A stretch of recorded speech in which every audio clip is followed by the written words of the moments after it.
یہاں سے اٹھنے سے قبل ہم میں سے ہر آدمی یہ عہد کر کے اٹھے کہ وہ آج کے بعد کبھی نماز نہیں چھوڑے گا، آج کے بعد اس سے کوئی جماعت نہیں چھوٹے گی.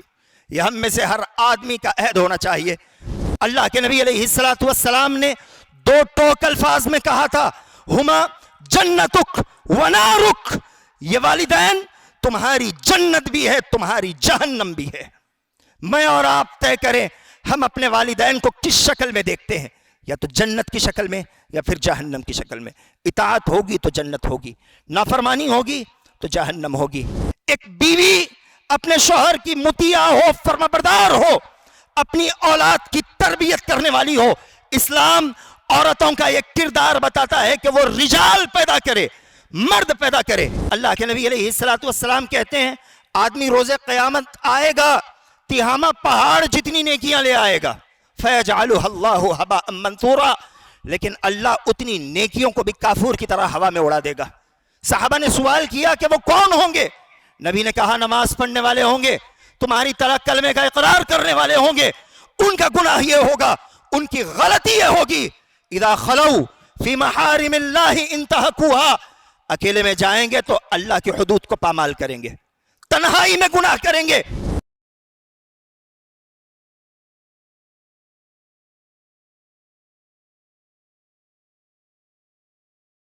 اللہ اکبر، اللہ اکبر، لا الہ الا اللہ، اللہ اکبر، اللہ اکبر، وللہ الحمد. آج یہ زمین تکبیرات کی صداؤں سے مزین ہے. فضائیں اللہ سبحانہ و تعالی کی بندگی سے خوشنما ہیں. اہل ایمان کے دل شکر، محبت اور قربانی کے جذبے سے لبریز ہیں.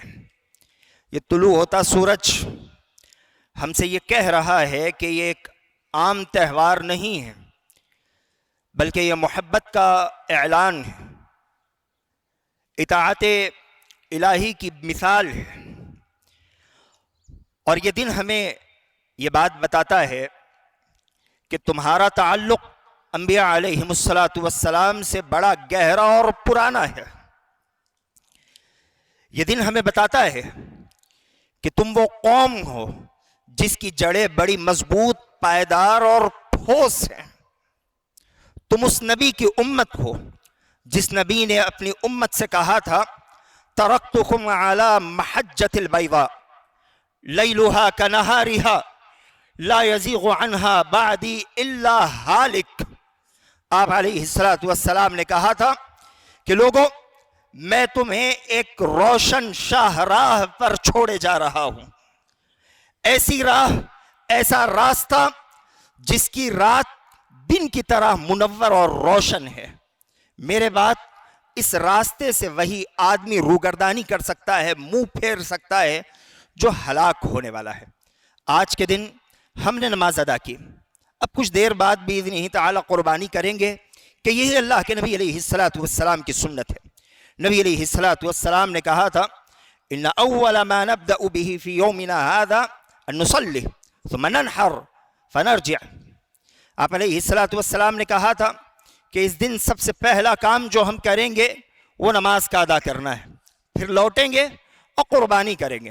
فمن فعله فقد اصاب سنتنا، جو اسی طریقے پر چلے وہ آدمی ہماری سنت کو پانے والا ہوگا. جو عید سے پہلے قربانی کر لے تو اس کی قربانی نہیں ہوگی، بس ایک گوشت ہوگا جو اپنے گھر والوں کے لیے حلال کیا ہوگا. یاد رکھیں قربانی کا مطلب صرف ان 4 دنوں میں جانور ذبح کرنا اور خون بہانا نہیں ہے. حقیقی قربانی جانور کے ساتھ ساتھ اپنے نفس، خواہشات، مال کی محبت، دنیا کی محبت، کبر و غرور سے توبہ اور ان تمام چیزوں کو اللہ سبحانہ و تعالی کے حکم کے تابع کر دینا ہے. ایک سوال ہم اپنے آپ سے کریں، کیا آج واقعی ان تمام چیزوں کی قربانی ہو رہی ہے؟ کیا ہم اپنی خواہشات اور اپنے نفس کی قربانی دیتے ہیں؟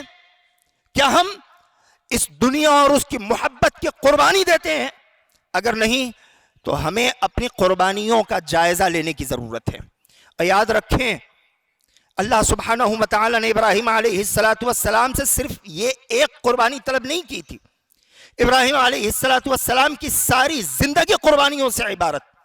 آپ نے ہر قربانی میں اللہ سبحانہ و تعالی کے حضور خود کو کھرا ثابت کرنے کی کوشش کی. یہاں تک کہ رب نے کہا وَإِبْرَاهِيمَ الَّذِي وَفَّى. ابراہیم یہ وہ نبی تھے جو وفادار تھے، تمام تر آزمائشوں میں ثابت قدم رہنے والے. خوشحالی میں عبادت کافی نہیں ہے. اللہ سبحانہ و تعالی جب ہمیں آزماتا ہے، ان آزمائشوں میں ثابت قدم رہنا یہ مجھ سے اور آپ سے مطلوب ہے. اور ابراہیم علیہ السلام کی زندگی مجھے اور آپ کو اسی بات کا درس دیتی ہے کہ تمہیں تمہاری زندگی کے ہر میدان میں آزمایا جائے گا. تم یوں ہی پیدا نہیں کیے گئے ہو. اللہ سبحانہ و تعالی صرف تمہارے ایمان کے دعوے سے تمہیں جنت نصیب نہیں کرے گا.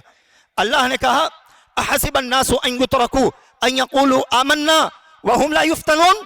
کیا لوگوں نے گمان کر رکھا ہے کہ ان کا یہ کہہ دینا کہ ہم ایمان لے آئے اللہ انہیں ایسے ہی چھوڑ دے گا؟ وهم لا یفتنون، وہ آزمائے نہیں جائیں گے. اللہ کہتا ہے وَلَقَدْ فَتَنَّ الَّذِينَ مِن قَبْلِهِمْ. ہم نے تم سے پہلوں کو بھی آزمایا، ہم تمہیں بھی آزمائیں گے. ہم جاننا چاہتے ہیں کہ تم میں سچا کون ہے، جھوٹا کون ہے.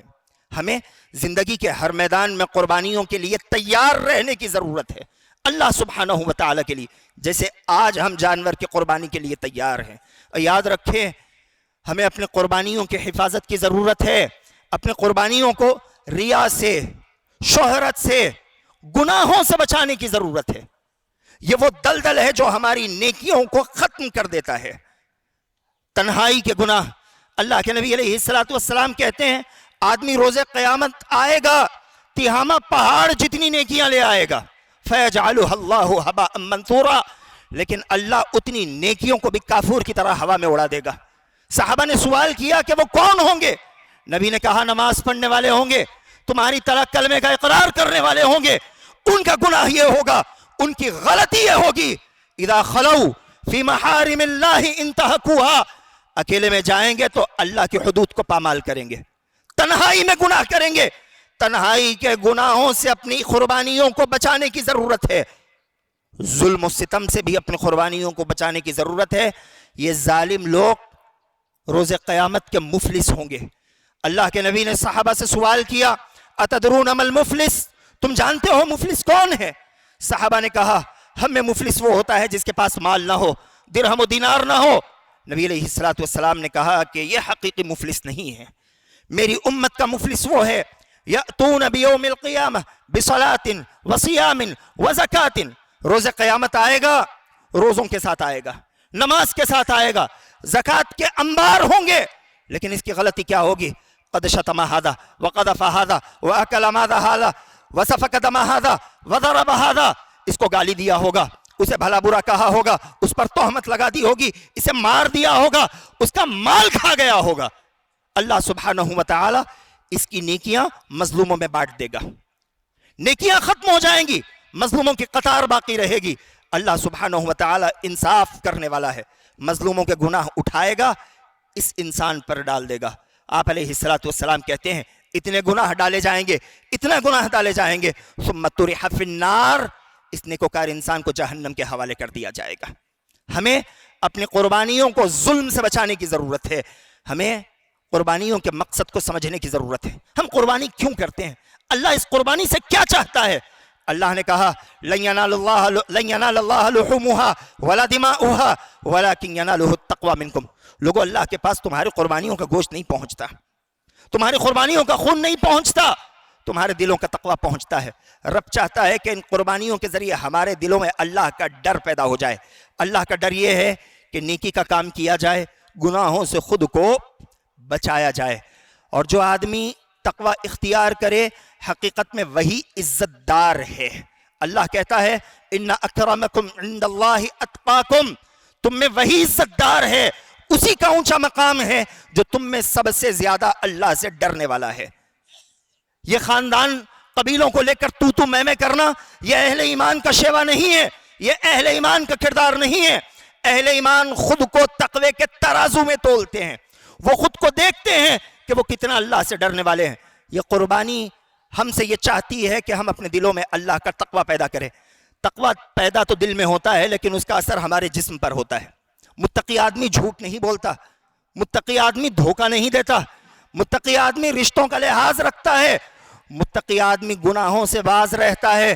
اگر اس سے کوئی گناہ ہو جائے توبہ کے لیے لپک پڑتا ہے، ڈرتا ہے، رب سے کانپ جاتا ہے۔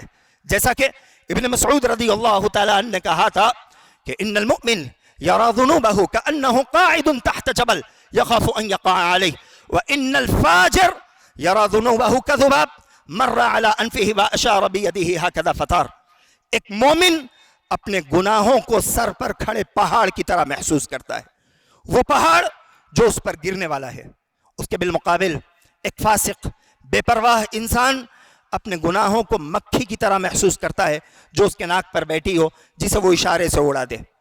میں اور آپ یہ طے کریں کہ ہمارا شمار مومنوں میں سے ہے یا فاسقوں میں سے۔ اہل ایمان سے ہے تو ہمیں اپنے گناہوں کی طرف توبہ و استغفار سے لپکنے کی ضرورت ہے۔ اور آج ہمیں اپنے قربانیوں کی طرح اپنی نمازوں میں بھی وہی جذبہ پیدا کرنے کی ضرورت ہے جو جذبہ آج ہم قربانیوں میں دیکھ رہے ہیں۔ قربانی کے لیے تو بڑا جذبہ ہے لیکن نماز کے لیے جذبہ نظر نہیں آتا، حالانکہ اللہ سبحانہ و تعالی نے پہلے نماز کا حکم دیا پھر قربانی کا حکم ہے۔ رب نے کہا فَصَلِّ لِرَبِّكَ وَانْحَرْ، اپنے رب کے لیے نماز پڑھیے اور قربانی کیجیے۔ نماز یہ مسلمان پر لازم ہے، کوئی مسلمان بغیر نماز پڑھے نہیں رہ سکتا۔ یہ کفر اور اسلام کے درمیان کا فرق ہے۔ اللہ کے نبی علیہ السلام نے کہا کہ ایک مومن اور کافر کے درمیان فرق کرنے والی چیز نماز ہے۔ ایک آدمی جب تک نماز پڑھتا رہے مسلمان ہے، وہ نماز چھوڑ دے وہ مسلمان نہیں ہو سکتا، وہ مسلمانوں کی صفوں سے نہیں ہو سکتا۔ اور ابراہیم علیہ السلام نے جتنی قربانیاں دی تھی ان قربانیوں کے پیچھے مقصد یہی تھا کہ وہ اور ان کی ذریت نماز پڑھنے والی ہو جائے۔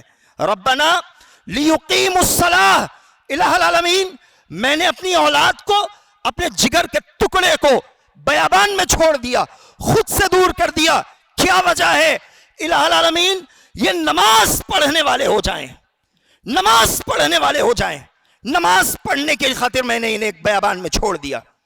ہم اپنا جائزہ لیں، یہ نماز ہم پر لازم ہے اور روز قیامت اسی کے متعلق سب سے پہلے سوال ہوگا۔ اول ما يحاسب به العبد يوم القيامة الصلاة فإن صلحت صلح سائر عمله وإن فسدت فسد سائر عمله۔ سب سے پہلے نماز کا سوال ہوگا۔ یہ درست، تمام اعمال درست مانے جائیں گے۔ یہ درست نہ ہو، ان میں کھوٹ ہو، سارے اعمال منہ پردے مارے جائیں گے۔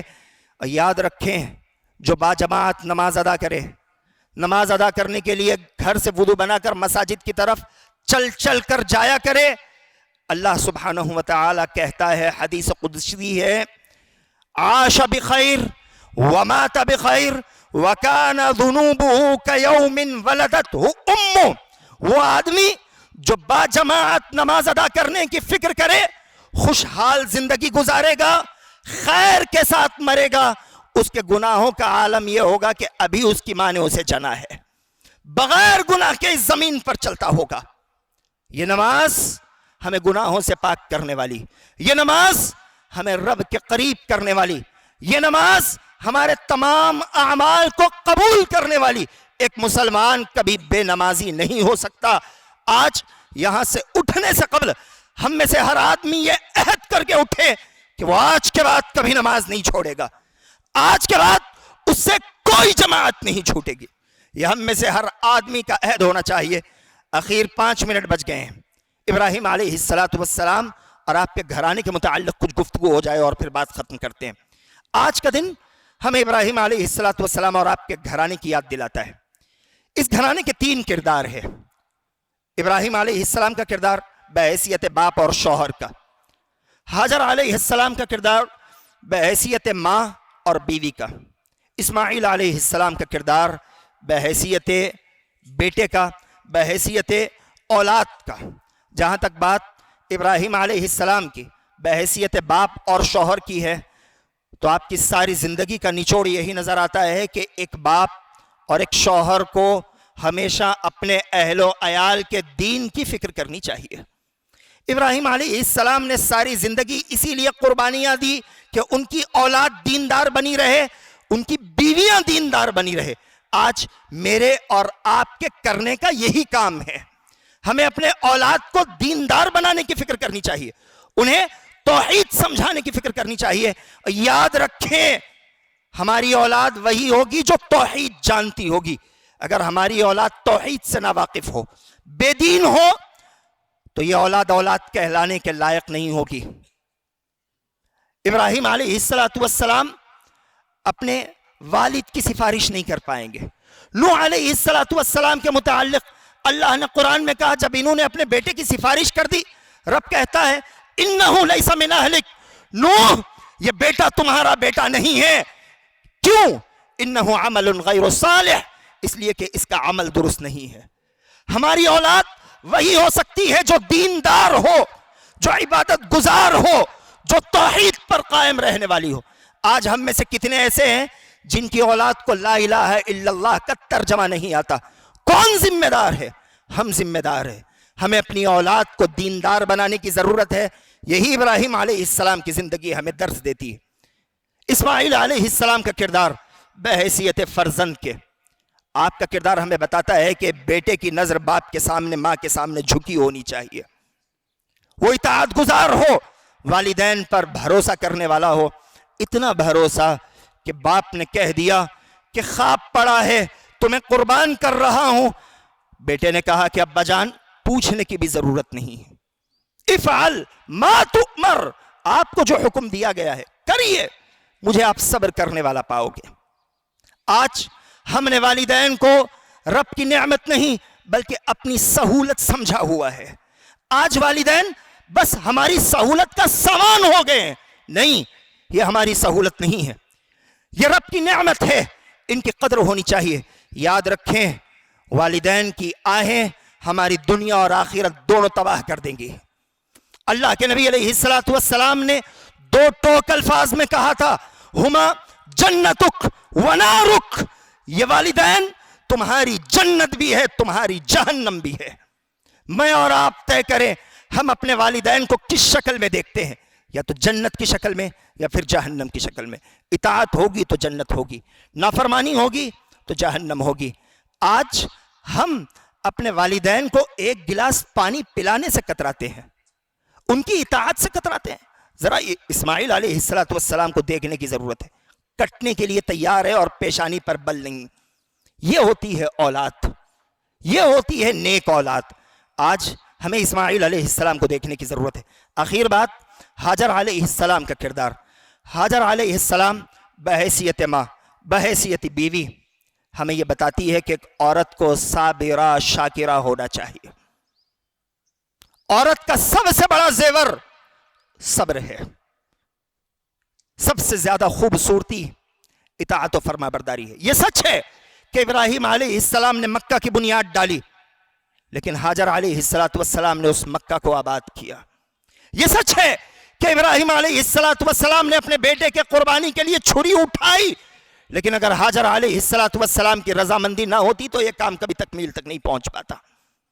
ایک بیوی اپنے شوہر کی مطیع ہو، فرما بردار ہو، اپنی اولاد کی تربیت کرنے والی ہو۔ اسلام عورتوں کا ایک کردار بتاتا ہے کہ وہ رجال پیدا کرے، مرد پیدا کرے۔ آج میں اور آپ اپنے بچوں کی تربیت، اپنی لڑکیوں کی تربیت لڑائی جھگڑے والی کر رہے ہیں۔ سسرال بھیجتے ہیں، یہ کان بھر کر بھیجتے ہیں کہ بیٹا کوئی بات برداشت نہیں کرنا، تیرا باپ ابھی زندہ ہے۔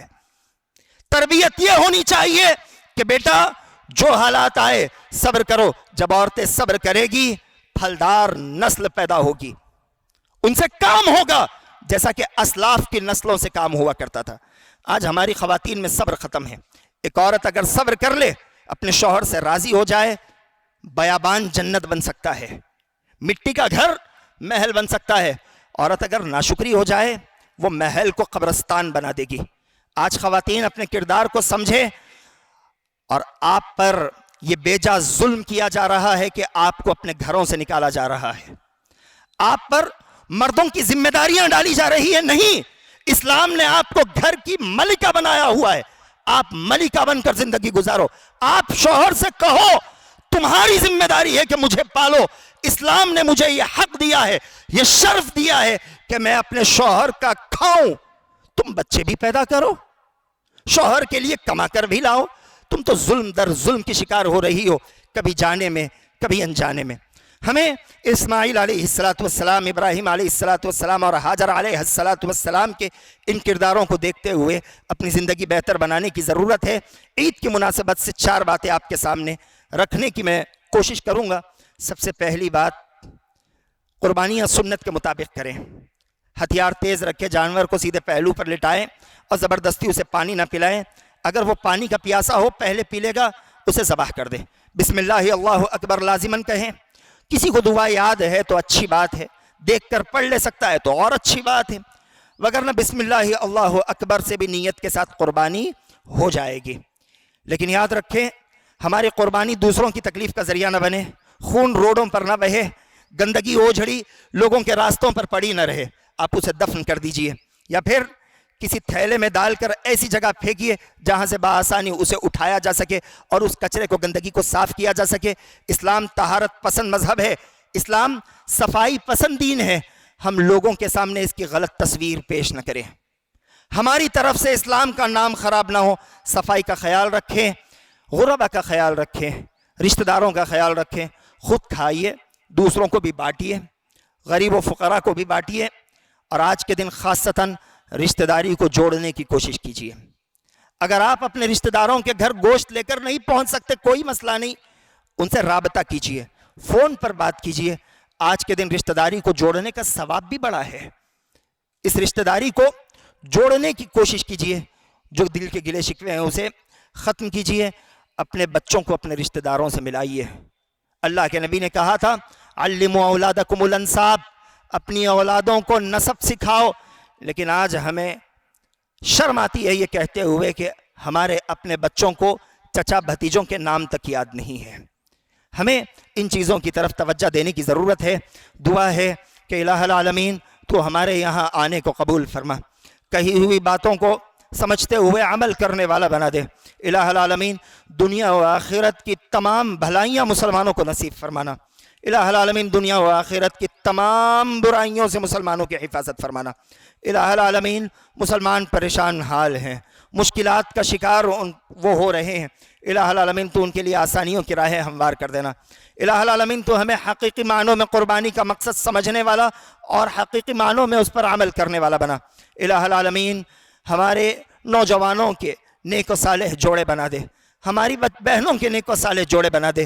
الہ العالمین ہمیں حقیقی معنوں میں والدین کا اطاعت و فرما بردار بنا دے، ان کی اطاعت و فرما برداری کرنے والا بنا دے.